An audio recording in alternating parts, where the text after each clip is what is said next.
Sinungaling siya nang sinabi niya na empleyado siya ni VP Sara. Sa katunayan, bagamat nung kami po ay nagpe-preliminary investigation para nga sa 2 counts of kidnapping, ang sinasabi niya na siya daw ay nag-a-attend ng isang parallel activity ni Sara Duterte, isda, nung panahon na nagkaroon ng kidnapping.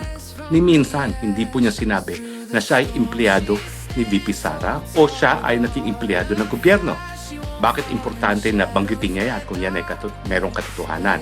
Kasi yan po ay magpuprueba na siya ay merong mabuting moral character, na siya ay taong gobyerno, siya ay nanilbihan sa hubong sandatahan, pero wala pong ganyang sinabi si Madriaga dun sa kanyang kontra affidavit. Ang sinabi lang niya, habang nagaganap ang kidnapping, siya daw ay nag-a-attend ng isang Sara parallel activity dyan sa Antipolo. So ngayon, sinasabi niya, naging empleyado siya at trusted pa siya. Sinong paniniwalaan ninyo? Yung tao na nung minsan ay napatawa na ng parusa ng bitay dahil nga sa kidnapping at ngayon ay nakakulong na naman para sa 2 counts of kidnapping, o ang ating Vice Presidente na hindi niya kakilala si Madriaga? Siguro naman, napakadali na sagot dyan. Siyempre, paniniwalaan nyo yung abogada na Vice President na hanggang ngayon ang pinagkakatiwalaang opisyalis ng gobyerno sa buong Pilipinas at siyang iboboto ng buong Pilipinas kung ang eleksyon ay ngayon.